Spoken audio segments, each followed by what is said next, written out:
work came to my attention about a year ago when we were opening NYU Abu Dhabi, and we had decided that our opening theme would be on the topic of cosmopolitanism.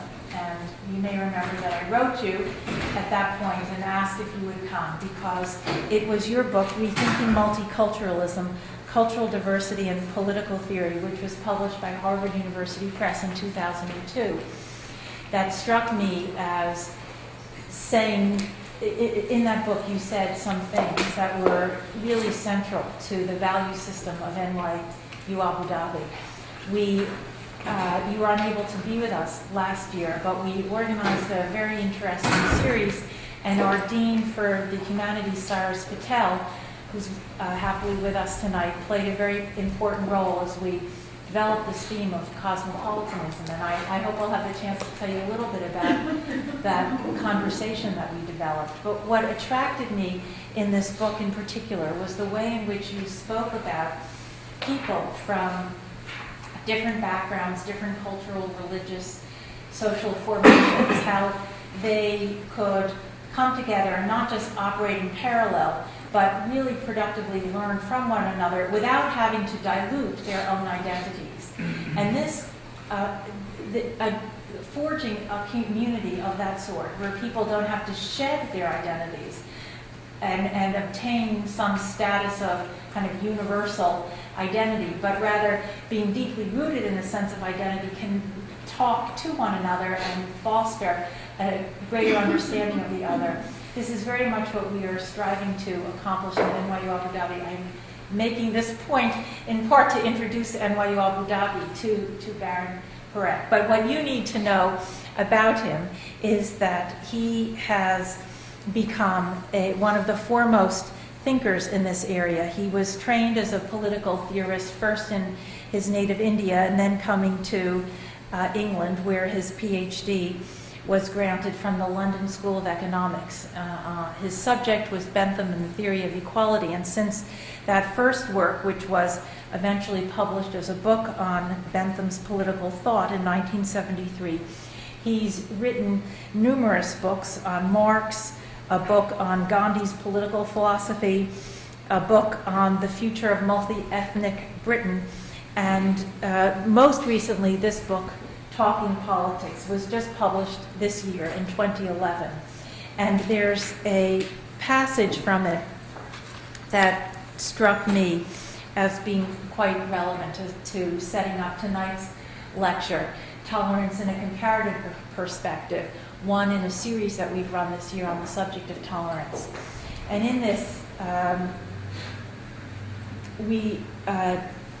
he writes, or he spoke, because this was a collection of interviews, thanks to my Indian background, I was part of the erstwhile British Empire and got related to the wider world in a certain way. I was also part of the plural Indian civilization and learned to accept and even respect deep differences of views and ways of life. And that deep understanding of different ways of life is something that you have lived, something that you have written about, and will be a part of tonight's presentation, Tolerance in a Comparative Perspective. Well, thank you for that extremely generous introduction. I'm always afraid of coming to the United States because the amount of research that you do on the individual speaker is so thorough that it's really admirable. I'm here to talk on the subject of toleration in a comparative perspective. And naturally, I want to begin by expressing my gratitude to NYG Abu Dhabi and Professor Hilary Ballon for inviting me to give this lecture. Now, tolerance is an extremely important subject today, both politically and philosophically. Politically, because the spirit of intolerance pervades many areas of life in almost all parts of the world, including those societies with a well-deserved reputation for tolerance. And we need to ask why this is the case and what we can do about it. Tolerance is also a philosophically important subject because, in my view, it raises questions, not many of which have received the degree of attention that they deserve. Today, we, especially in liberal society, rightly regard tolerance as a morally desirable quality and set up a tolerant person as in some sense an admirable individual. And yet it is very striking that to the best of my knowledge, tolerance does not appear as a virtue, let alone as a primary virtue in any of the great ethical or religious traditions. If you take classical Greece, for example, the writings of Plato, Aristotle and others, is wisdom, temperance, courage and justice. If you look at the Roman tradition, some of these qualities are valued, including piety in the cosmic sense. In the Christian tradition, it's caritas, agape, and a number of other things. And if one looks at many of the non-Western traditions, tolerance does not appear as the primary virtue. It is also striking that, to the best of my knowledge, there has been no major philosophical work on toleration until about the 17th and 18th centuries. Now, this doesn't mean that these societies and traditions did not value tolerance, but rather that they did not see it as a virtue, a moral disposition to be valued for its own sake. They saw it largely as a byproduct of some other virtue or as a policy to be followed in order to ensure civic order. The prominence given to tolerance, I think, largely goes back no further than the 17th century, and it comes to be valued as an important virtue a little later, with the rise of modern liberalism. Liberal society regards tolerance as one of its most valued features and sees the tolerant person as a morally desirable human being. Like Aristotle's magnanimous man, or Socrates' self-examining individual, or a man of piety of the Romans, a tolerant person, a character type, represents a particular form of human excellence. He or she accepts differences of views and ways of life as an inescapable and desirable feature of the human condition. He is at ease with differences, even well disposed to them. Although he is not an epistemological skeptic, because a skeptic can't be tolerant or otherwise, he is what Popper calls a fallibilist.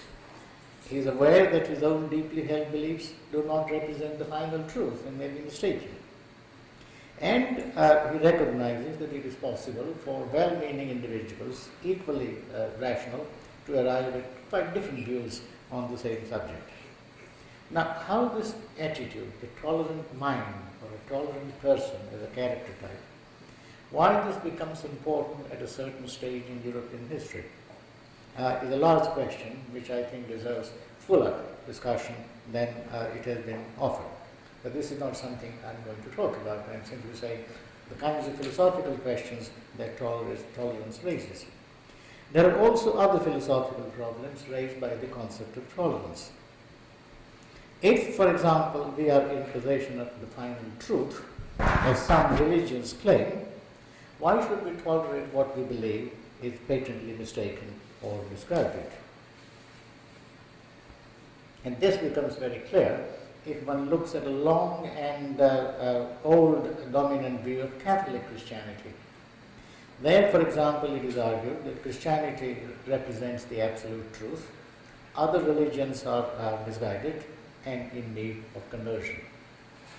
So far as the Christians themselves are concerned, the argument is that human beings are fallible individuals and cannot be trusted to understand their religion correctly. The correct interpretation is provided by the authorized guardians of the religion, in this case the Catholic Church. The Catholic Church derives its authority from Jesus himself through apostolic succession, and also from its thorough grasp of Christianity as guided by the Holy Spirit. Individual conscience is prone to error, and error, as many Catholic theologians have argued, has no right. Misguided and dissenting individuals may therefore be persecuted, and persecuted in their own interest. This is what St. Augustine called a case of tough love, whose purpose is to save them from eternal damnation and ensure their well-being in the afterlife. Now, in this view and other views of this kind to be found in other religious traditions, internal and external tolerance has no place. Internal tolerance in relation to the followers of the religion and external tolerance in relation to other religions. Now, of course, Roman Catholic view has undergone great changes, and I mention it, its once dominant form only to indicate why religions find tolerance an insoluble problem. If you are in possession of truth, why tolerate whatever? If they are going to practice internal and external tolerance, they need a value, a principle that stops them from refusing to tolerate or persecuting what they disapprove of. There is something one disapproves of. The next step would be to persecute or to ban, and yet one doesn't. What is it that stops one from doing that? And there are several restraining factors. One could be trust in God. He is in supreme charge of human affairs, and let him take care of those who are misguided. Or it could be respect for individual conscience, the moral and spiritual integrity of the individual. An individual's beliefs might be profoundly mistaken, but he is made in the image of God as dignity and should be left alone. Or the third limiting principle could be intolerance and persecution involves violence. Violence defiles the mind of those who perpetrate it, and therefore one should not engage in intolerance or persecution. This is the Buddhist argument, and I'll come to that later. Or one could argue that beliefs can't be compelled. One is in possession of truth, but that is not enough to compel, because somebody sincerely has to believe that this is truth. And that sincerity of belief cannot be compelled, it has to come freely. So these are some of the maneuvers which various Western ethical and religious traditions have taken in order to practice, in order to make space for tolerance. In this lecture, I shan't deal with these and other questions. What I want to do is set the scene. What I want to do is to ask two questions. I want to take a close look at the concept of tolerance itself. How universal is it? Is it culturally specific? And what are its logical presuppositions? Or what are the logical conditions under which it arises as a meaningful category? This helps us to determine its specificity and also to distinguish it from other concepts that look like it but are not the same. And I'll come to that when I discuss other traditions which have this kind of attitude, but it will be wrong to call it tolerance or intolerance.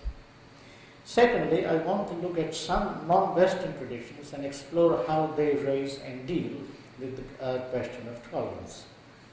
Since these traditions are embedded in, or at least closely bounded with the relevant religions, I shall concentrate on non-Western religious traditions, selecting three for closer analysis, namely the Hindu, the Buddhist, and the Islamic.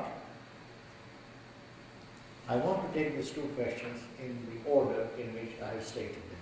So I want to start with the concept of tolerance.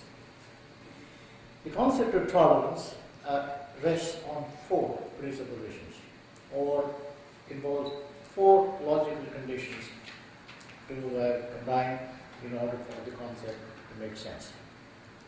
At first, a belief, a practice, or a way of life, these are the objects of tolerance, must be a matter of concern to us. It could be a concern to us because it impinges on the way we live.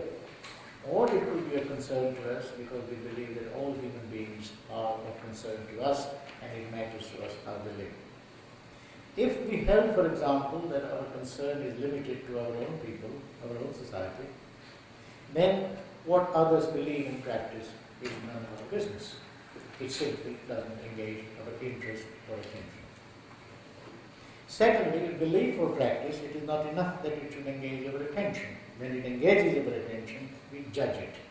And we ask whether it's a good practice, a good belief, bad practice, or a bad belief. Now, in order to judge it, we need standards. And the standards could be three. Either standards of the particular culture, where the belief belongs, or our own, or universal. If the standards are of the culture in which the belief is embedded, then obviously the belief is generally bound to be valid and the practice justified because we are judging it in terms of its own standards. If we judge it in terms of our standards, the obvious objection is why should the practice be judged by our standards? And that raises all kinds of problems. And therefore, by and large, one is required to argue either that our standards are universal or that universal standards are available in terms of which we judge this practice to be good or bad. Thirdly, it is not enough to disapprove a belief or a practice. We should be capable of doing something about it.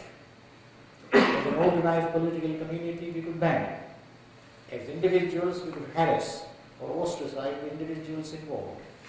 If we are totally powerless, we can do little about the belief or practice that we disapprove of. And all we can do is to put up with it, as we do with bad weather. It is only when we are not powerless that we can ask what we should do about the belief or practice that we disapprove of.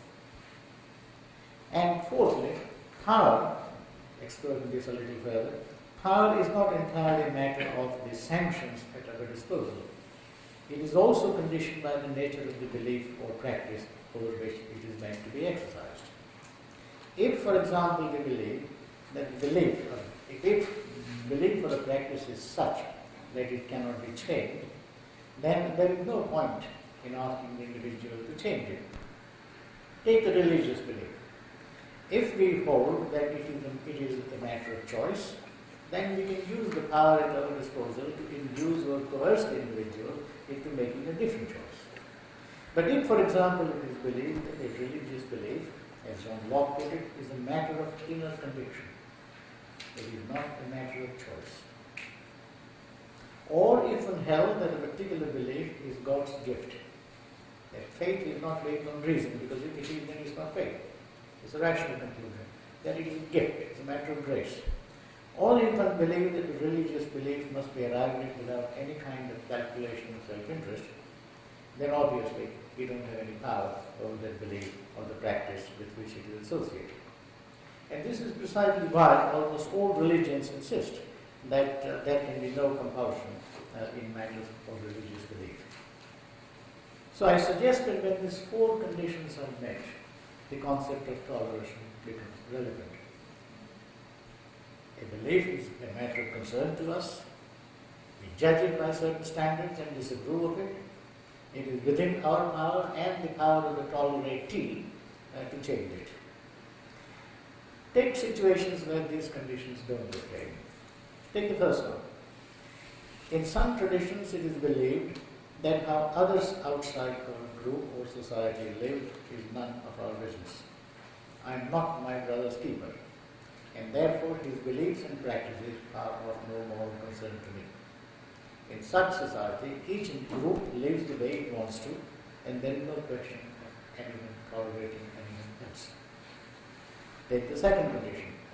In some societies or traditions, it is believed that every group or society has its own laws and customs, and these should be respected by others. Here, no group has the standards it needs to judge others, and the question of approving or disapproving the practice doesn't arise. This view, for example, was widely held in classical Rome, which is largely why the Roman authorities left early Christians alone to follow their own peculiar Oriental cult, as many other groups were following their cults. The authorities thought it was none of their business. This is the cult, this is what people are doing. Fine. It's only when the cult, in this case Christianity, began to affect the political life of Rome, either by refusing to obey its laws and worship Caesar, or when it began to have a profound effect on soldiers and started weaning them away, that Roman authorities intervened, not in order to tolerate or not tolerate. This was an act of a source of disorder, and that was the reason why it intervened. So in these and other societies, differences of beliefs and customs are accepted as part of human diversity and not subjected to a judgment or even considered to be subjects of judgment and allowed to exist. It is important to bear these differences in mind. If I had time, I would have developed this argument more fully, although Stephen Luke's presence slightly intimidates long discussions we have on relativism and universalism. But the point I want to make is that different societies put up with differences in different ways. Not all of them are cases of tolerance. Because Tolerance is a specific concept which only arises in certain traditions.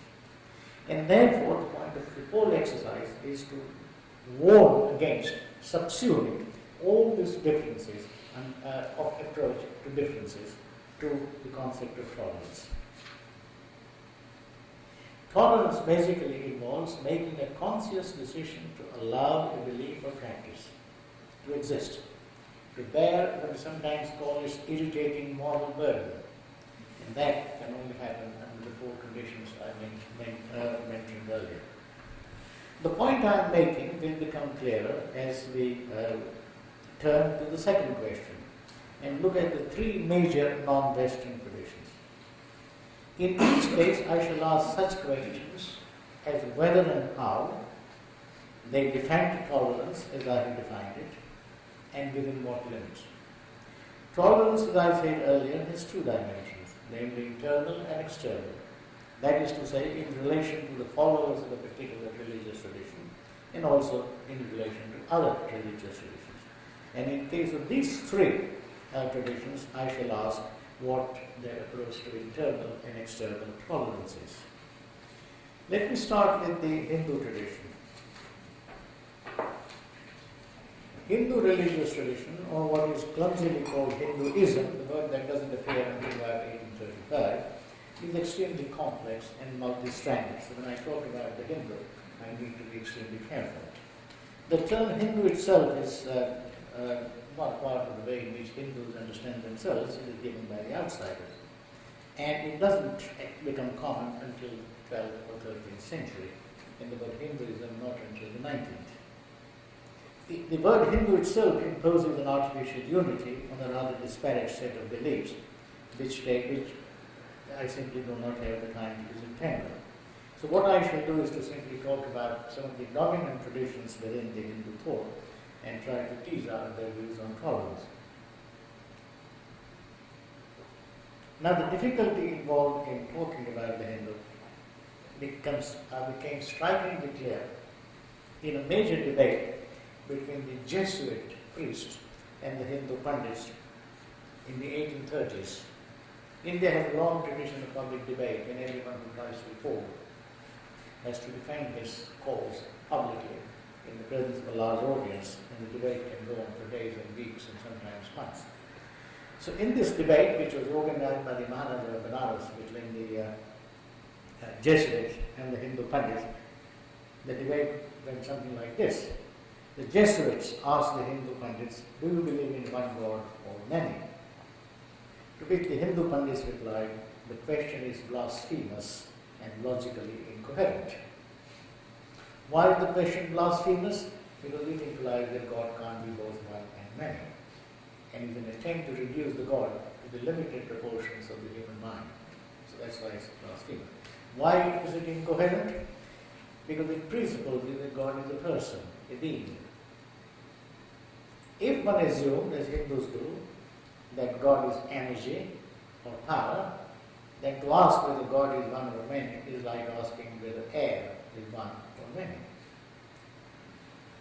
So the question is logically incoherent because it makes a certain presupposition about the nature of God, which is itself in dispute. Next question, where is your Bible? Well, what do you mean? I mean, is there a text in which the divine will is exhaustively revealed? Again, the answer came, why should the divine will be exhaustively revealed once and for all? It can be revealed differently in different ages to suit the circumstances. And the debate was inevitably inconclusive, because the Jesuits simply were not, they were asking their questions to the Hindus, and the Hindus were questioning the questions, rather than questioning the answers that the Jesuits had given for them. Similar sort of thing happened when the Hindu Pandits asked just Christians some questions. How can somebody die for another, and so on and so on. The point of all this is, it goes to show how difficult it is to translate categories from one religion to another and pose questions, assuming that the questions are valid. So with all these qualifications, I want to stick my neck out and say that within the Hindu tradition, the approach to tolerance takes the following form. One word of caution, I think the word religion itself becomes deeply problematic when you talk about non-Western traditions. in Western traditions, religions tend to be theistic. They center on the notion of God. To the best of my knowledge, hardly any non-Western religion centers on the idea of God. Buddhism is agnostic. Jainism is atheistic. Confucians have no interest in God at all. And they are supposed to, and therefore when you call them religions, one is storing up all kinds of problems because you carry the baggage. We have God, we have belief, we have worship, we have rituals. Now ask the Chinese Confucian or a Taoist, what's your view of God? And he said, I don't know what you mean. Or what are your beliefs about afterlife? And he would say, look, I don't know what you're talking about. So with this word of qualification, the word that is used by the Buddhists is Dhamma, and the word that is used by the Hindus is Dharma. And Dharma largely means conduct. I would say this is my Dharma. As a professor, my Dharma is such and such. Ethical conduct. But increasingly, in the 1830s and 40s, when the Europeans appeared on the scene, they started translating religion as Dharma. And therefore, the word Dharma itself, which meant largely an ethical system, came to be understood in terms of the body of theistically oriented beliefs and rituals. I would use the word Dharma rather than religion for reasons I have just mentioned. So for the Hindus, Dharma is primarily a matter of conduct. It is conduct that is crucial, not beliefs. And one of the Hindu Pandits said, then whether you go to, when you are judged by the Almighty, He is not going to ask you which God you believe in and what your beliefs were. Judgment would be based on the kind of life you live. Nothing to do with what you believe in. And Dharma, therefore, is largely a matter of conduct, which for the Hindu is, apart from certain universal principles, is a matter of his place in the caste system. But his place in the caste decides what his Dharma or conduct is. So, given this, a double consciousness appears. So far as the caste Dharma is concerned, there is a certain degree of intolerance, and people are expected to stick to the duties of their caste. So far as beliefs are concerned, on the other hand, it doesn't matter what you believe. And there is a tremendous freedom of belief, which is why the Hindu tradition has been characterized by nearly 2,000 years of vigorous public debates. And they even developed a science of public debate called Vada Shastra or Vada Vidya. And between the followers of different sects and different religions, vicious intellectual battles were fought, and each one tried to prove that the other was wrong. So incredible degree of freedom when it comes to beliefs. So much so that Max Weber, in discussing Hinduism, he says, I know no other tradition or no other religion where such an almost absolute degree of freedom of discussion or speech was allowed. When the Buddha appeared on the scene and started challenging almost everything that the Hindus believed in, he was free to go about preaching. There was no book burning, no inquisition, no attempt to stop him from doing what he was doing. So, tremendous degree of freedom in relation to beliefs, but a tremendous degree of lack of freedom in relation to conduct, because it is conduct that defines him. Secondly, for Hindus, different communities have different traditions and different customs and practices. These are part of their identity, and therefore it is only to be expected that they will follow their own customs and practices. There is no question of I tolerating somebody. These are their customs, just as I have mine, they are theirs. Which is why when different groups of people came to India, they were left alone and allowed to follow their own practices, many of which were imposed by the Hindu ruler. This is the case with the Jews who started and who are held in India from led by Joseph Dragon going back to 13th century, the Jews in Cochin, left alone and allowed even a little kingdom of their own where they were free to collect their own taxes. Same thing happened with the Austrians in Persia and Muslims occupied, all Christians. That these communities were left free, they brought with them their own customs, and the local Maharaja simply left them free to do so.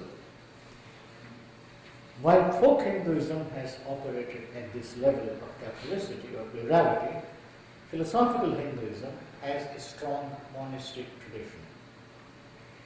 It argued that the divine or the absolute is formless, impersonal, ineffable, and beyond description. Therefore, it is not God that one is talking about. God is simply a limited human mind trying to conceptualize the absolute, which is beyond words and beyond description and beyond forms. So monotheistic religions center on God, which is a lower level conceptualization of the absolute, which is formless. And monotheistic religions attribute sentiments, emotions, human-like attributes to God. God is kind, God is wise, God is generous, God is merciful. These are all human attributes, whereas the absolute is beyond all kinds of attributes and qualities. So theistic religions are inferior because they are reducing the absolute to the limited categories of the human mind. Going further down, people conceive God, people worship not God perhaps, but a prophet or a saint, or as in case of pagans, idols and images. And what the Hindu Pandits have done, what the Hindu philosophers have done, is to set up a hierarchy. At the highest level, religion, that is the word if you want to use, is concerned with the absolute, which is formless, which is not a subject of prayer, worship, rituals. Below that is God, defined in countless different ways. Below that, other forms, and right at the bottom are the idolaters and others. So there is accommodation for different forms of religion, but at the same time, there is a hierarchy among them. And this is why I think Max Weber was right to say that Hindu thought is largely characterized by what he calls hierarchical relativism. Let me now let's give you some idea of how they approach different religions. That others are there to be tolerated within this hierarchy, but at the same time judged as inferior or superior. And because they are judged as inferior, but at the same time given a space within the hierarchy, they are left alone and no attempt is made to convert them. Which is why Hinduism, if that's the word one wants to use, is a non-proselytizing or non-converting religion. This is what people are capable of, this is the level of their spiritual development, and they should be left to be there. Higher up, there's a different level of religiosity. So hierarchy, but at the same time, tolerance within the particular framework. I want now very briefly to turn to Buddhism. Buddhism shares some of the basic features of the Hindu theory of tolerance, but also differs in several others. Buddhists are convinced that what are called Four Noble Truths that the Buddha discovered are final, as also that the Eightfold Path that forms the basis of Dhamma, or ethical conduct, is absolutely correct. So conduct is central to Dhamma, or religion, for the Buddhists to not believe. The Buddha's doctrines, the four fundamental truths about human existence and Eightfold Path that leads to it, these are not to be accepted on faith, because they are not based on divine revelation, and Buddha doesn't say that God has revealed them to him. The Buddha claims that they are based on his reflection and experience and reasoning.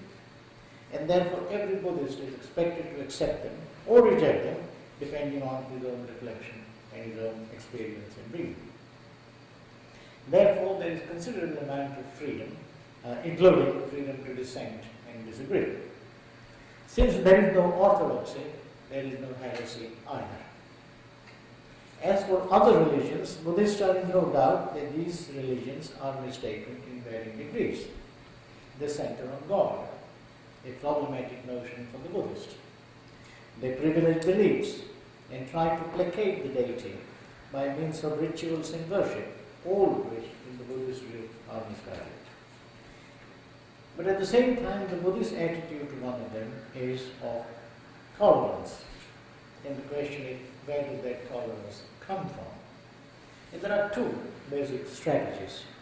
First, like the Hindus, Buddhists argue that different religions are historical creations suited to different groups of people depending upon their temperament and stage of development. Although they are mistaken, these religions emphasize and cultivate admirable human qualities and produce ethical individuals and ethical societies. They deserve respect. The more so, the greater their stress on valuable human qualities and virtues. Secondly, the Buddhist principle of karuna, or compassion, requires that one should show goodwill towards other human beings and do nothing to cause them harm or violence. And trying to intolerance springs from anger and is a form of violence. Violence not only hurts those over whom it is exerted, but also defiles the mind of those who engage in it. And therefore a wise man does not engage in violence, not only because of what he does to others, but also because of what he does to the perpetrating agent. One may, however, criticize other religions, as the Buddha did, but it should be done in a spirit of humility and in a restrained speech. This is a quote from the Buddha. And one's aim should be not to convert them. Because Buddhism, again, is not, although it has done so, it's not in the business of converting people, but one's concern should be to stimulate the internal self-criticism of other religions, bring out their best, and facilitate their internal self-reform. And this comes out very clearly, for example, in the Buddhist king Ashoka, when he was confronted by the following sects in India. And his advice to them was,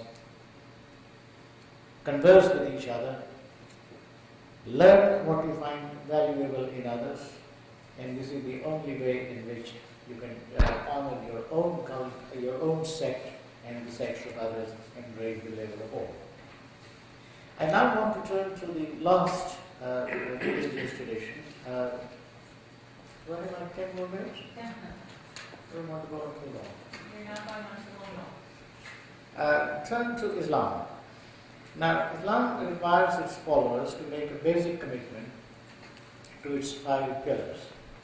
The Quran is central to Muslim identity, but the believer enjoys the freedom to interpret it, which is why heresy has not been a very important feature of Islamic thought in a way that it has been of Christian thought. Unlike Christianity and Buddhism, Islam sees itself, however, not just as a body of beliefs and practices, but as a community, as ummah, whose members are bonded together by their shared commitment to their religion and to each other. This means that being a member of ummah and then turning one's back on it, what is called apostasy, can amount to cultural or religious treason. And as treason, it might seem to merit death. Now while, and we saw what happened in the case of Salman Rushdie and several others. Now while a couple of verses in the Quran point in this direction, which condemn an apostate to either recantation or death, the general thrust of Islam is more generous and quite different. The Prophet never killed anyone for apostasy, except when it was a case of political treason. What is more, the Quran does not prescribe any earthly penalty for apostasy. And it's viewed that there can be no compulsion in religion, although meant to refer to non-Muslims, could also be taken to imply that a Muslim who has lost his faith cannot be compelled to continue to profess to be one. So far as other religions are concerned, Islam has a pluralist orientation within a monastic framework, and that leads to some interesting tensions. Islam exudes this spirit of generosity and goodwill to other religions in several verses. Let me quote 2. 1. O mankind, God has made you into diverse nations and tribes so that you may come to know each other. Or another, which is more relevant to our discussion. To each of you, God has prescribed a law and a way. God's purpose is to test you in what He has given each of you. So strive in the pursuit of virtue, and know that you will all return to God, and He will resolve all the matter in which you disagree. Unquote. This suggests that every religion is valuable, that it is for God to resolve their differences, and that followers of every religion must strive to live up to the standard set by their own religious tradition. This egalitarian and pluralist spirit is at odds with Islam's claim to represent the final truth. It cannot accept, because Muhammad is the last of the prophets, it cannot accept other religions as its equal, no more than Buddhism, Hinduism, or Christianity can. And it cannot enter into an open-minded dialogue with them with a view to learning something from them, because as the final and exhaustive and definitive revelation, it can have nothing to learn from others. As the sole recipient of the divine truth, it has a duty to propagate it and seeks to convert others.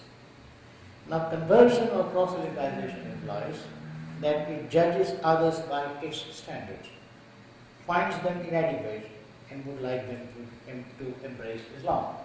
In other words, conversion is a form of intolerance. While all religions, in Islam's view, are inadequate, they are not equally so. And like all other religions that I have discussed, and I shall not, that it has a hierarchical theory of tolerance. Belief in God and the final day of judgment and doing good, this emphasis on doing good is a constant refrain in the Quran. These three, belief in God, the final day of judgment, and doing good, are the constitutive features of any religion well conceived. For Islam, a religion that does not have these features is totally misguided and deserves no tolerance. The rest are graded in terms of their approximation to the central truths of Islam. Islam, and here it's important to bear in mind that Islam is used in two different senses.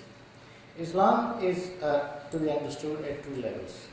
At one level, it's an eternal religion, a body of beliefs and principles that are valid through time and space, which preceded Islam in the historical sense.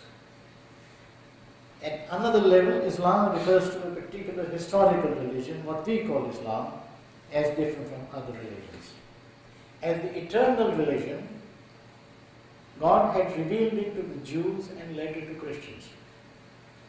These two groups, however, misunderstood parts of it, introduced commands that had been abrogated, and became overlaid with local customs and cultures. This is why God had to reveal himself yet again, this time finally and definitively, in the historical Islam. So as recipients of divine revelation, Jews and Christians deserve respect and are allowed to follow their beliefs and practices as protected minorities or dhimmis. Difficulties arise with respect to those who do not belong to the Abrahamic faith. Hindus pose a particular problem for Muslims. They appear to be polytheists and hence lacking in any kind of religion, not meeting the basic requirement of religion, in God, belief in God and final truth. Their idols, it was argued, by Muslim invaders and rulers may therefore be smashed and their temples destroyed. While some Muslim rulers and invaders responded to Hinduism in this way, their view changed over time.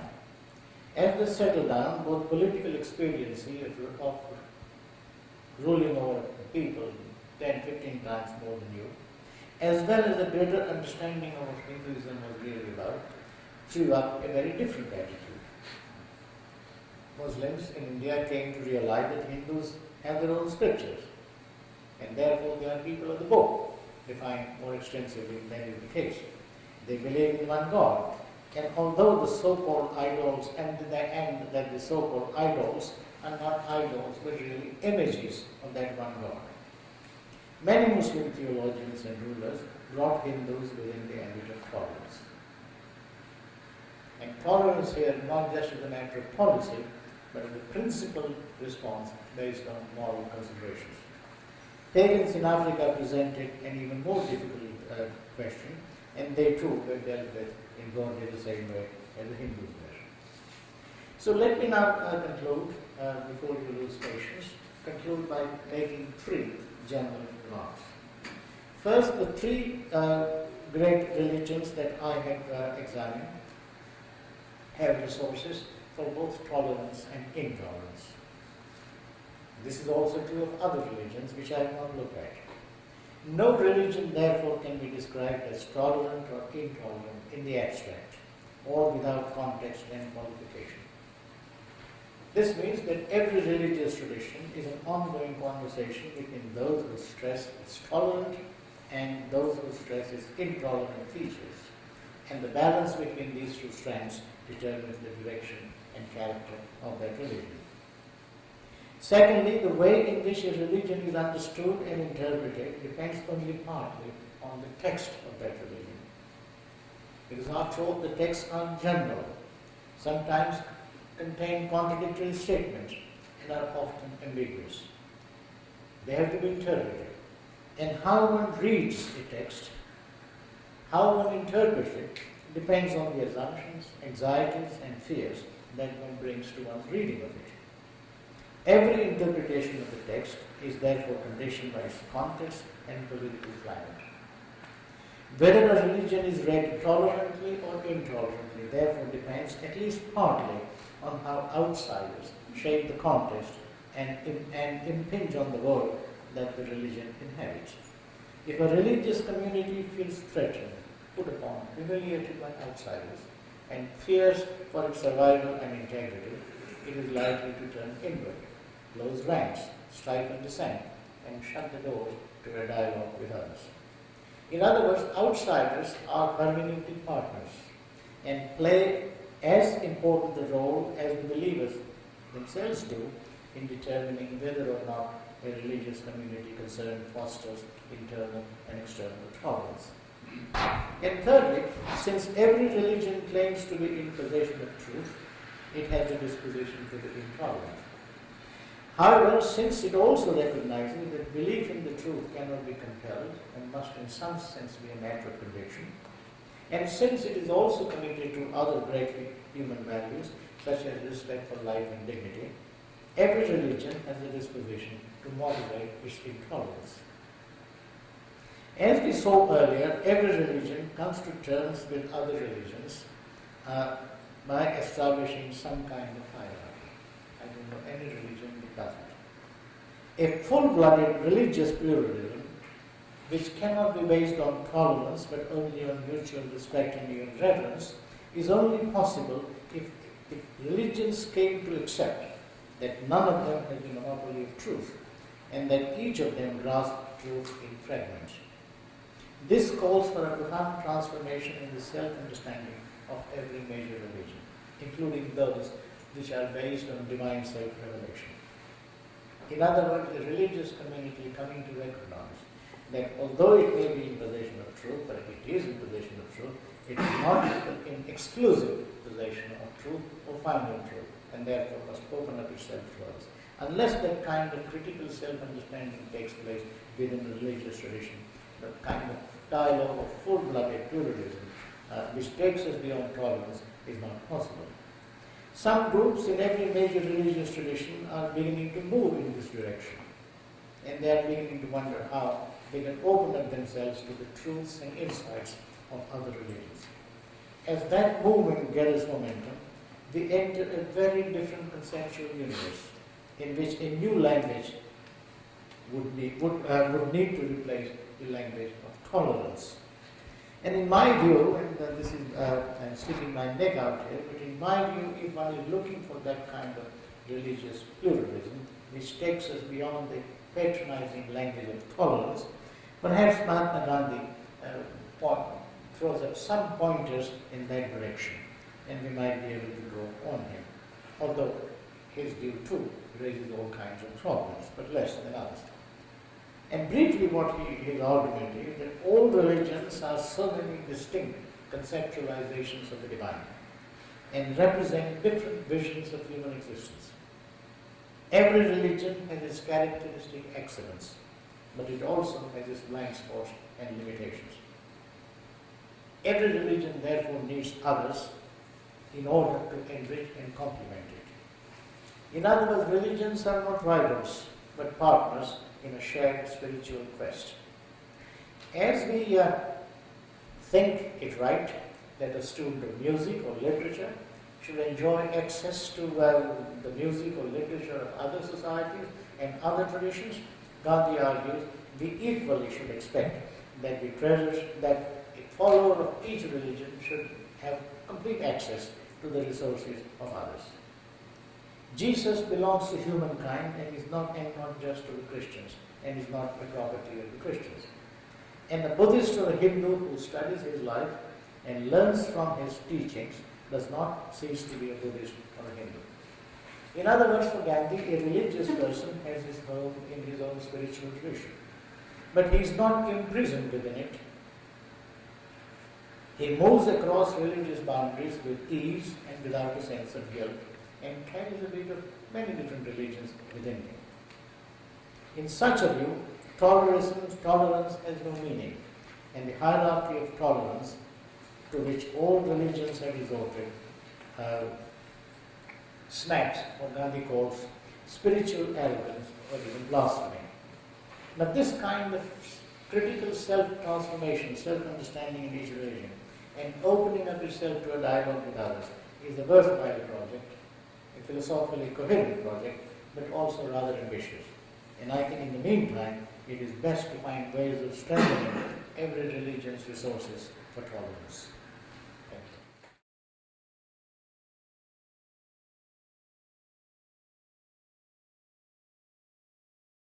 you. So, as Hilary mentioned, last year at NYUAD, we initiated, or this year, last summer this year, we had a sort of college-wide conversation about cosmopolitanism. And the students over the summer were invited to meet Anthony Appiah's book, Cosmopolitanism, Ethics in a World of Strangers.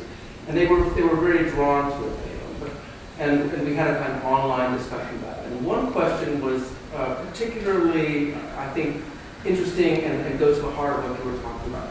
The student said, I was very much drawn to many of the things that Appiah writes about conversation across boundaries and tolerance of various kinds, and I want to think of myself as a cosmopolitan. But I'm also a very religious Christian. I believe in the literal truth of the Bible, and I really think that everybody should live according to the Bible.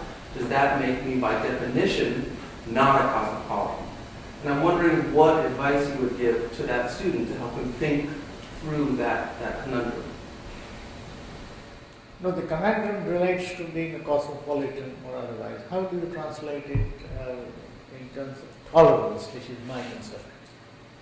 How do we translate that? Well, he is a student who finds himself poised between that tolerance and intolerance that you're talking about. In a certain way, but reading the book makes him want to be tolerant of others, but his own set of beliefs make him want to convince everybody else that his way is correct.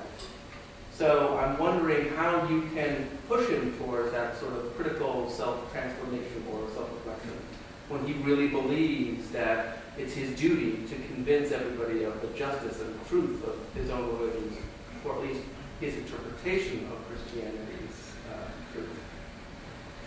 Yes, well, I thought this is what I have been addressing throughout my lecture.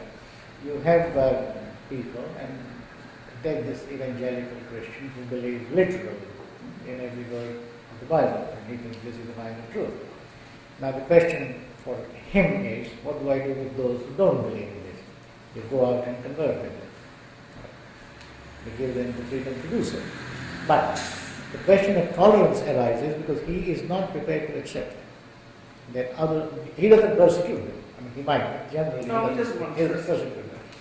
For all kinds of reasons. I mean, if he wished he could, but he wouldn't because he's God-fearing. God says, turn the other cheek. All kinds of restraints, internal restraints imposed within Christianity itself. He would go and persecute, but he can't tolerate them. He would put up with them either, transform them. So in that sense, he is not tolerant of differences. Now your question is, what do we do with him? When you say what do we do with him, even how do we argue with him, or how do we stop him from causing trouble? Well, I also want to help him know what to do with himself, actually. Because he really, for him, this is a kind of ethical dilemma. Somebody went back to him and said, oh, come on, you can't possibly believe the literal truth of the Bible. We know it's akin to an anthology, blah, blah, blah. He had an answer to that. He said, oh, well, I still believe that it's the Word of God. God It's shit. I think this is what I was doing in the early part. What one has to do is to show reasons internal to his tradition before we turn to external reasons. Internal to his tradition, why? He must show respect for people who do not believe, who are not devout Christians. One could be, well, I mean, if God loves all men and He has made them in His own image, are you suggesting that He was so partial as to reveal Himself only to you and not to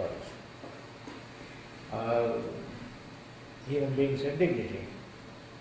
Is it not right that you should be respecting them? You know, I listed 4 or 5 principles. Now, in general, and within Christianity, one idea which people have often invoked is the idea of love. If you love your fellow human beings, then love requires that you should not be causing them problems. So within his own tradition, we can give him reasons, and I think that can take us quite far. Sometimes they may not be enough, in which case one brings in external reasons such as, and there are quite a few, one would be, can you defend your doctrine in non-circular terms?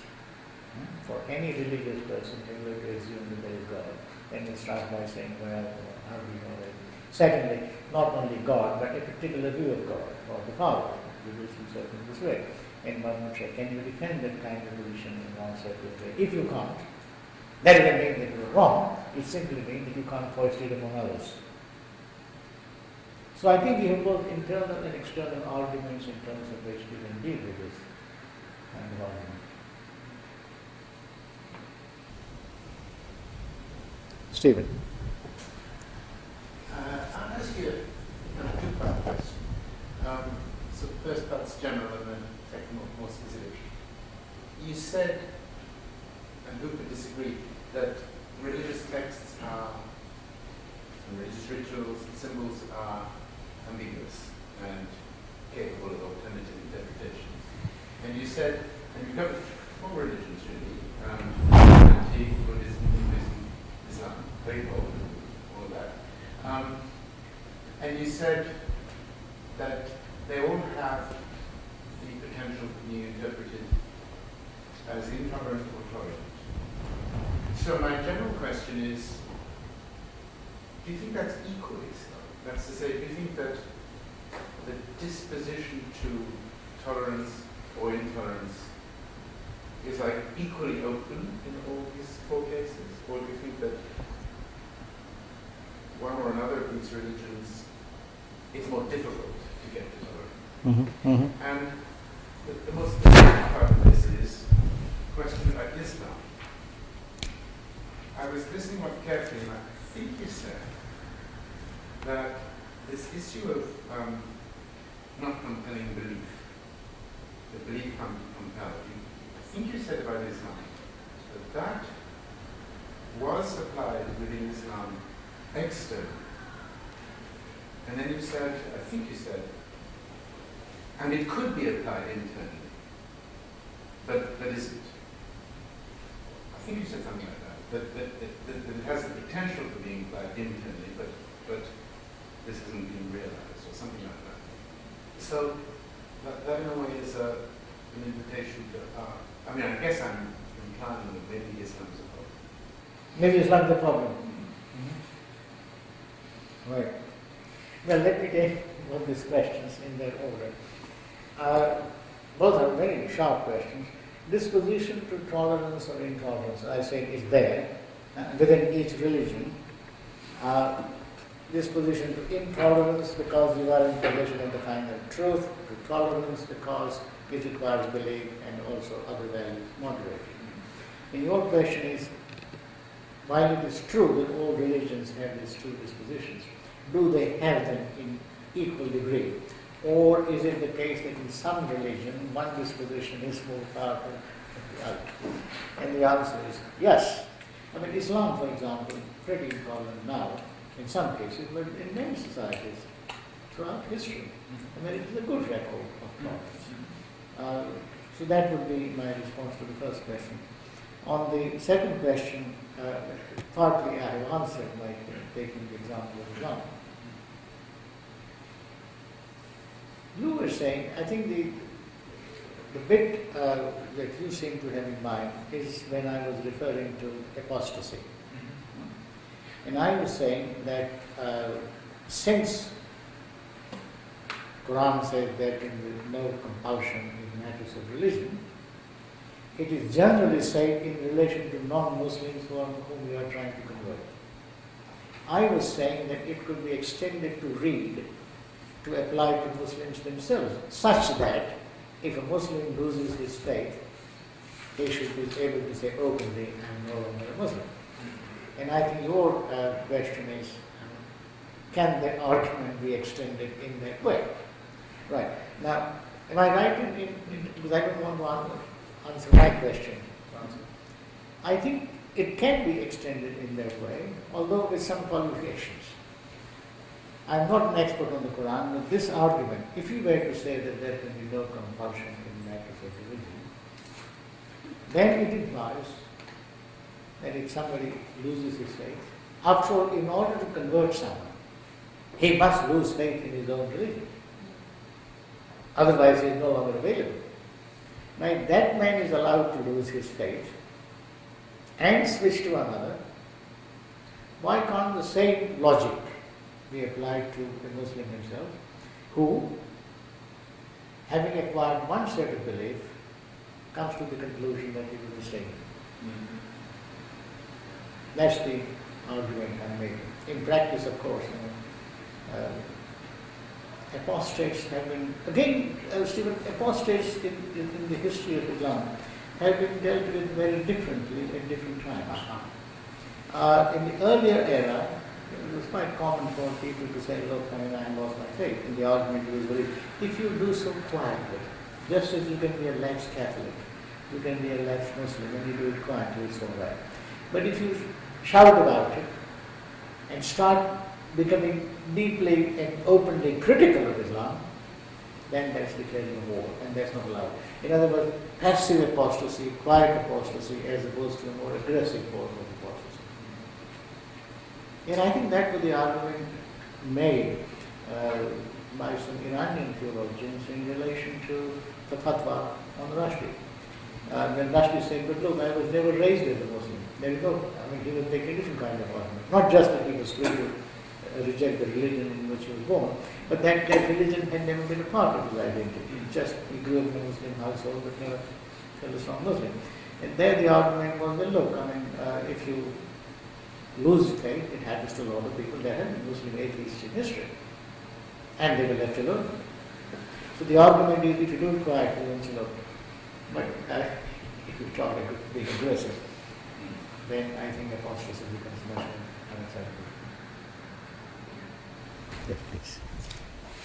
Thank you for this stimulating presentation. I also have two distinct questions. My first question is an invitation for you to speculate a little bit about what this comparative perspective on tolerance and the distinct religious traditions that we've discussed, Christianity to a degree, but then principally Hinduism, Buddhism, Islam, what lessons we can draw from that perspective for tolerance in liberal societies, which is typically based on a secular logic in which religious reasons are ipso facto not taken to be persuasive in the public sphere. So what lessons do we draw for liberal tolerance from your presentation? Secondly, I wondered if you might speculate a little bit on the implications of your argument for what we think of as cultural relativism, which by your own criteria would not seem to be a discipline of tolerance because it defines the second criterion, I believe, which is to say judgment about the practices and beliefs that are to be tolerated. Cultural relativism, as I've always understood it, presumes not to judge and therefore wouldn't be tolerated by your definition. So there's an interesting divergence there that might invite some comment. Take the first one. Since I was not talking about liberalism, I was talking about religious traditions because this was the theme that I was addressing. I have written about liberalism at great length, including the book which Hillary talked about, Rethinking Multiculturalism. I think the same kind of logic comes into play in liberalism. but I want to be very cautious because I don't want to spend the rest of the time defending my views on liberalism. In many ways, liberalism, to me, has a theological structure. Operates in more or less the same way in which Christianity operates. There are certain fundamental truths, autonomy, liberty, and so on and so forth. And we are convinced of the validity of these truths.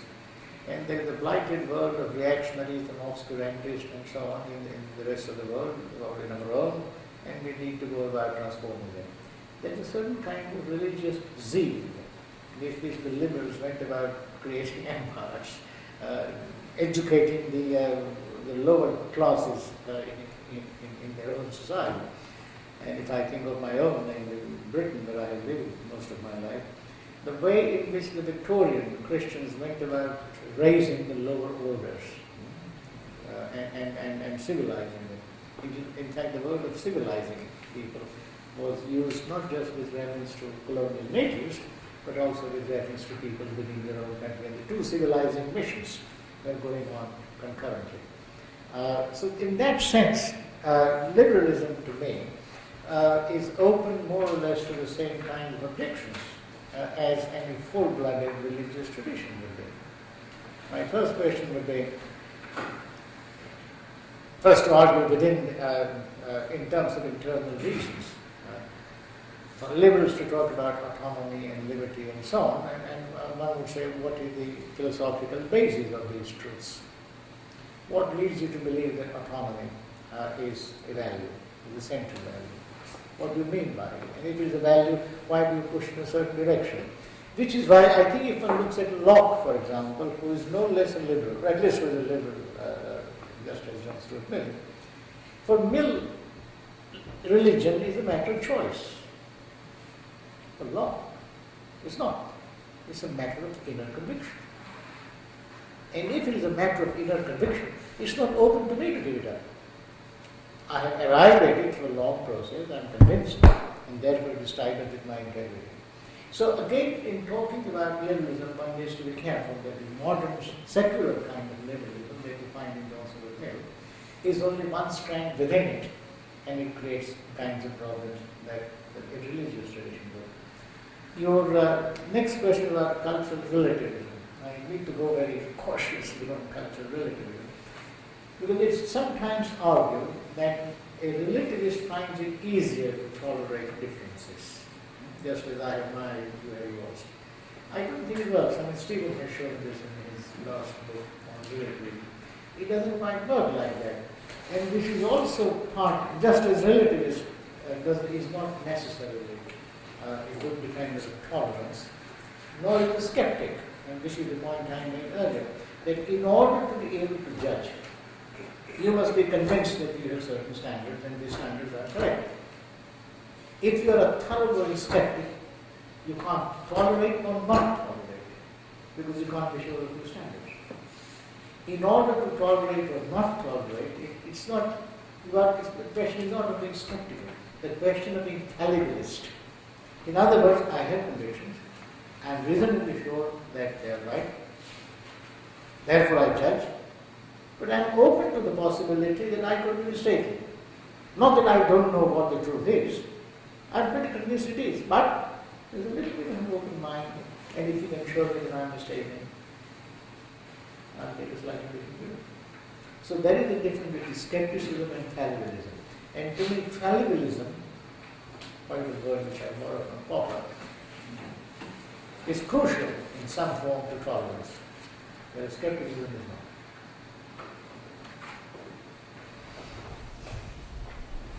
I'm going to follow the religious tradition of two questions, if I could, but these are very unrelated. One, you somewhat addressed this at the end, I think, but I'll ask it anyway, and even a little time to it if you feel it's covering all ground. How different is tolerance without respect?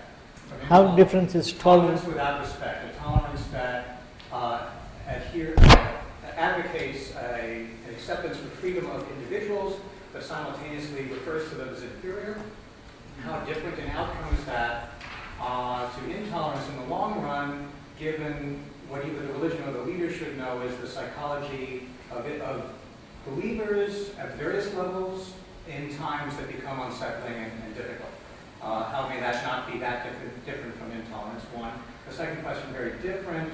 On the tolerance meter, where would I stand if in seeing a young girl drowning in a river and watching that in a certain culture they believe that that's God's will and I should let the girl drown, I either jump in to save her, I argue with them about the logic of their thinking in terms of the girl's drowning while she drowns, or I respect their customs, their traditions, and let her drown.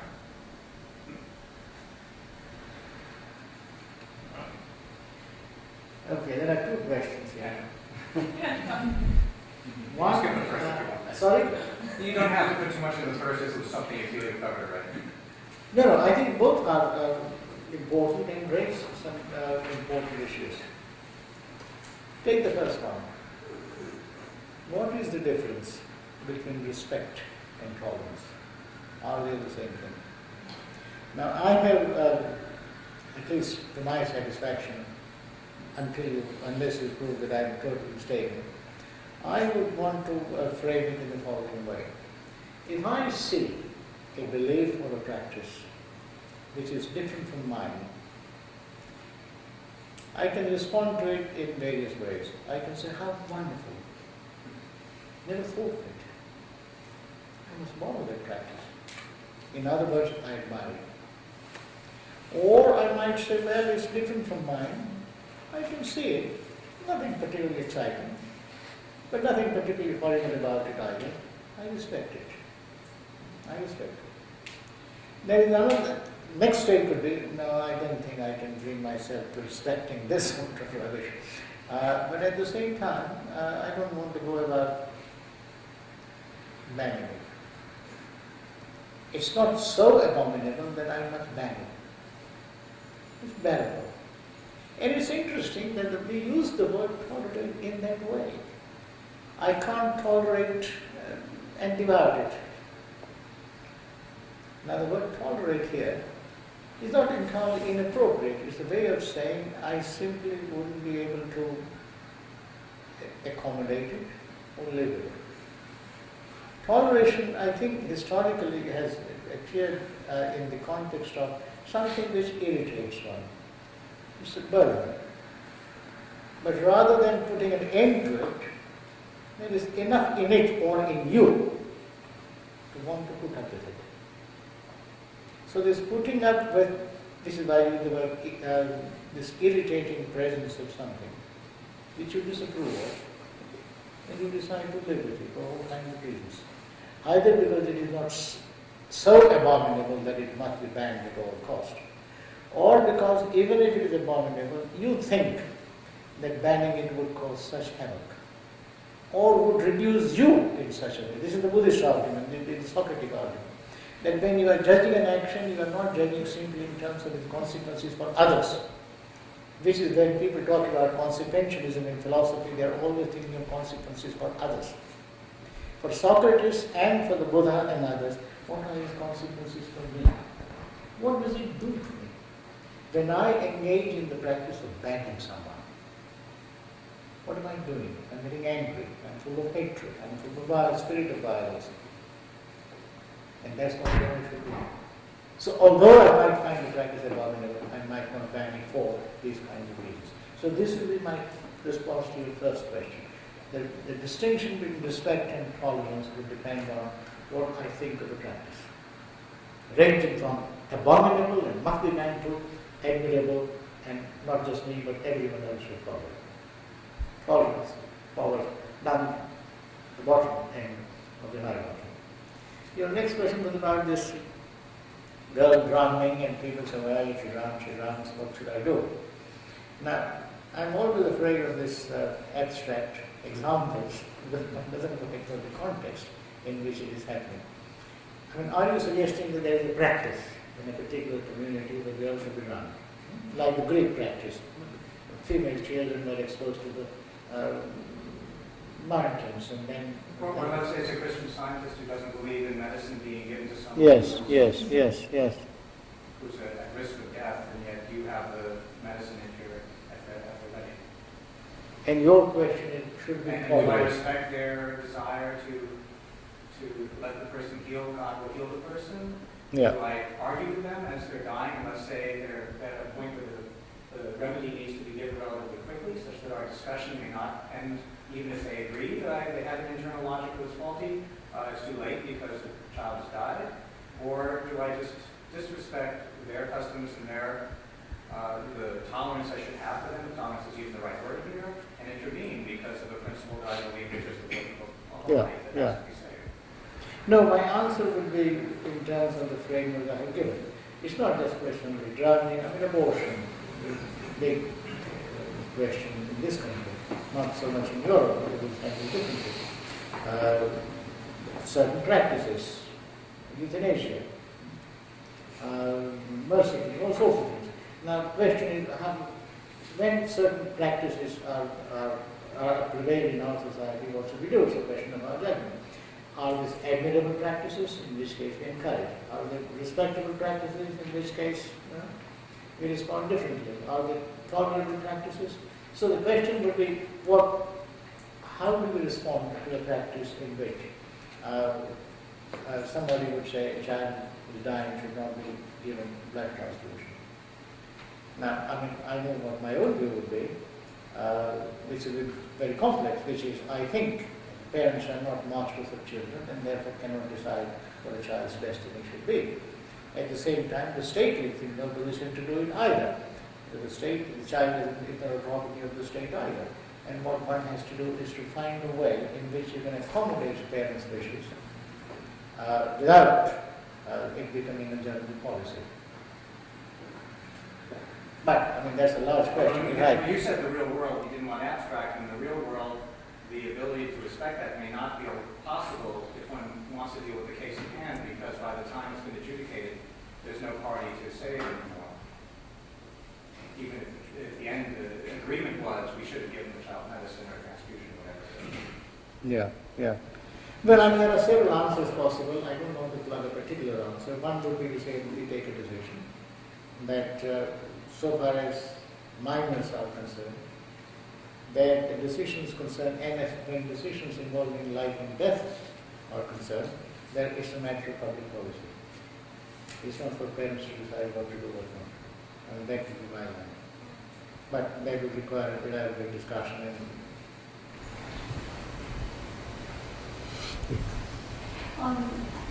Currently, we live in an era of mass migrations, and I think today people are confronting different religions at an unprecedented rate. Ones that religions that used to be isolated in the continents are now around the world. How would you advise a feminist to be tolerant towards many different religions where most of the deities are male, most of the clerics are male, the female is considered inferior in many instances?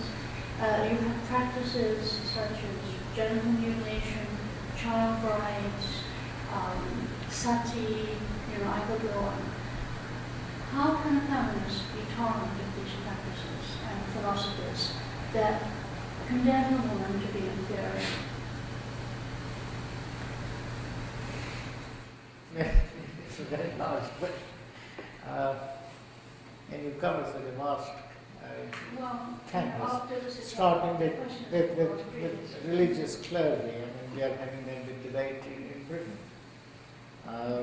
Should women be allowed to be ordained as bishops? And what do we do with the Church of England, which wouldn't allow them to be ordained as bishops? There are big differences of opinion. What do we do? But where did you want to concentrate in this large question? As a feminist, one is committed to equality of a certain kind. I have to say, probably Islam, the fact that women are segregated so broadly in the culture, in the religious practices. You have arranged marriages, you have genital mutilation, which has been condemned by the UN. Just those issues. No, this is all true. But the question that you are asking me, should one come? How I am critical of these Sure, practices. so am I. And yet I believe that people are entitled to believe what they choose to believe. I mean, that I believe in freedom of religion. We have a world population of 7 billion, and we have 6 billion religions.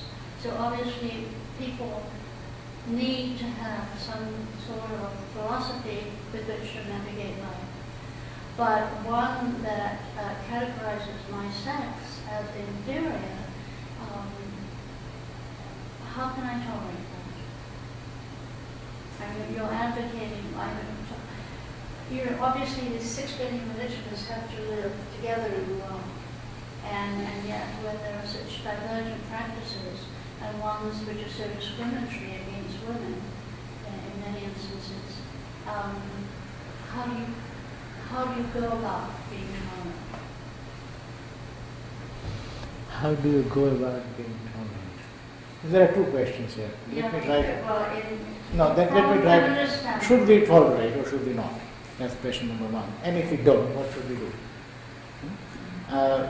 From a feminist, we didn't bring in the question of feminist, because then the question might be, should we tolerate a feminist or not?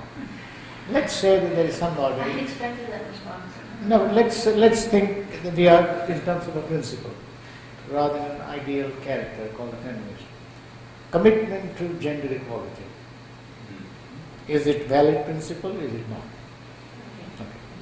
And we argue, and I'm prepared to argue that it is a valid principle. Next question. Should we then tolerate those practices where gender equality is not respected? The answer is we should not, subject to certain qualifications. You see, maybe I'm unduly sensitive to the demands of religion, but if somebody very deeply holds a devout Christian or a devout Muslim, that God did not want women to ordain or to be bishops.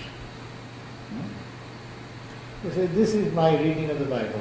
Orthodox Jews will take the same line. Men and women sitting separately in the synagogue. Now, what does one do? One can say, look, you are all mistaken idiots, and this is what we want to do.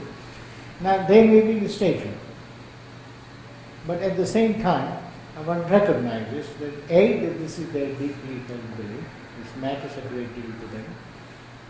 If we try to impose gender equality, you simply can't, because you can't legislate and say, there shall be a woman bishop.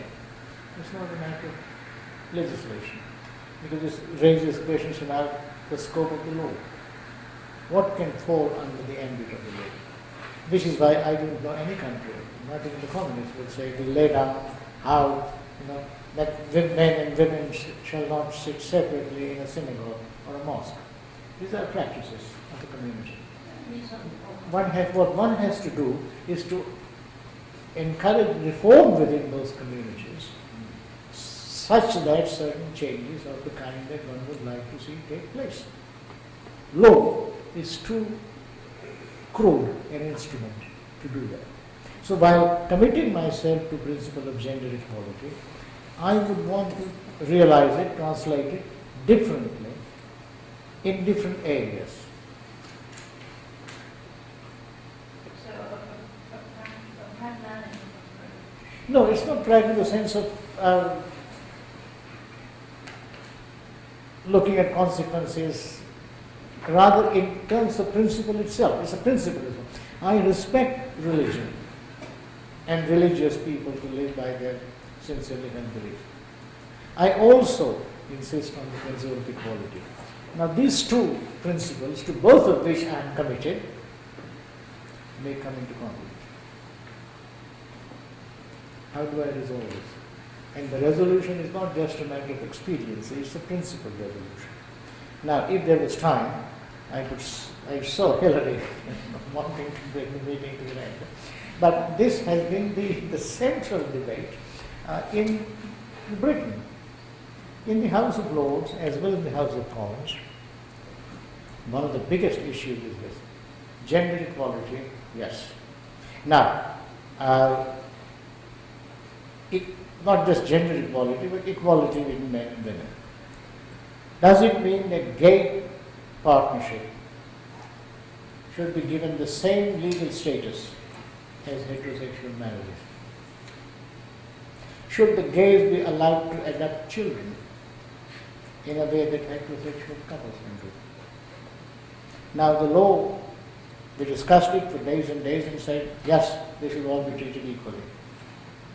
But in response to that, large body of Christian bishops, like the one that you had in the United States, issued a public statement in all the major newspapers, a declaration of conscience, that it's our sincerely held belief that procreation is one of the important purposes of sexuality, that gay sexuality is right or wrong, is wrong, but they can't adopt, and if the law insists upon allowing them to adopt, is trampling upon our deeply held beliefs, and we might have to resort to civil disobedience. What do you do? So people have certain sincere and deeply held, to which my response, I spoke in the debate, was, look, it's not enough to say belief is deeply and sincerely held. What do you mean by deeply held? It's held or not held? Sincerely held, what do you mean by insincerely held? All beliefs are of that kind. And if somebody said, I deeply and sincerely believe that blacks are inherently inferior to the whites, we wouldn't take that belief seriously. Or people who are not 6 feet tall are inherently inferior to people who are, we wouldn't take this seriously. So we don't respect all deeply and sincerely held beliefs. Why should we respect this? Unless there are reasons for it, and I don't see what reason they are. So it's a clash of principles. Sorry, you last. Are the recent statements about shifting the conversation a little bit, are the recent statements about the failure of multiculturalism expressed by European leaders, is that essentially a call for intolerance? Or, I guess maybe another way to phrase this is will tolerance be practiced differently than, or advocated differently than it has been in the past, when leaders say that multiculturalism has failed? No, that's a large question. Yeah. Is that being talked about here, that multiculturalism has failed? I don't know if it's been talked about much. I'm interested in it because it's part of my dissertation. So, so I follow that. No, I asked this because we had a major conference in London about 5 days ago. Has multiculturalism failed? Right. And I gave a keynote address lasting an hour. This remark was made by Angela Merkel. Right. This remark was also made by David Cameron, British Prime Minister, at a 6th of February security conference in Germany. This remark has also been made by Sarkozy. Now, I don't know how much time we have, but my quick response would be, without trying to avoid it, because I have thought a great deal about it. First question would be, what do you mean by failed? How do you decide that something has failed? Question number one. Question number two, even if it has failed, one could say it has failed because it was tried in a particular form. If it had been tried in a different form, it won't. My argument, for example, would be that multiculturalism by and large has been taken to mean accommodating this or that practice. It hasn't meant full-blooded pluralism where different cultures enter into dialogue with each other in a spirit of equality. So it has not even been tried. Therefore, one can't say whether it has succeeded or failed. Three, one would say, well, even in Germany and Britain, there have not been riots. Which means that culturally different communities seem to find that there is space to breathe. And the fact that there have been no riots to me would be an indication of the fact that it has succeeded. So one could go on. That's at one level, concentrating on the word failed. Then one would concentrate on the word multiculturalism. What is it that one is talking about multiculturalism? I have great difficulty. These are all political rhetoric. And I raised this question for David Cameron in this debate, our Prime Minister. He said state multiculturalism, he has changed. It's not multiculturalism now, he is attacking state multiculturalism, which means state imposed minority rights, minority practices. So the state would say quota for minority representation in parliament and so on. Now my question is, multiculturalism in Britain has come in three phases. First, Sikh not being allowed to wear his helmet when he is driving a motorbike. All motorcyclists must wear a helmet or a turban. Sikhs say, I don't want to wear a helmet, I want to wear, my turban is big enough, strong enough. Okay. Or in a court of law, a Muslim woman is hauled up, a Muslim man is hauled up because he is forcing his daughter to marry. And marriage conducted under duress is unacceptable. But what is duress? Duress in a Muslim community would occur if a mother were to say, darling, if you marry that boy or go out with him, you will hurt me so much, I will not be able to show my face, I may commit suicide, or she keeps on crying. Now a white girl might say, well, mommy, you have to grow up now. A Muslim girl would capitulate. It is duress for a Muslim girl, it's not duress for a white girl. So what the law has done is to accommodate these cultural differences. Now, this has made it easier for minorities to settle. If you say multiculturalism is bad, are you going to abolish these practices? Are you going to say no Muslim will be allowed to take oath on the Quran, he must take his oath on the Bible? Because you are recognizing the cultural difference. Are you going to say that the courts of law must understand duress in a culturally neutral manner? Are you going to say that marriages must be conducted in the same way? So what I don't understand is, if you say multiculturalism must go, which of these policies will you drop? And the answer is none. In which case, it's a smokescreen.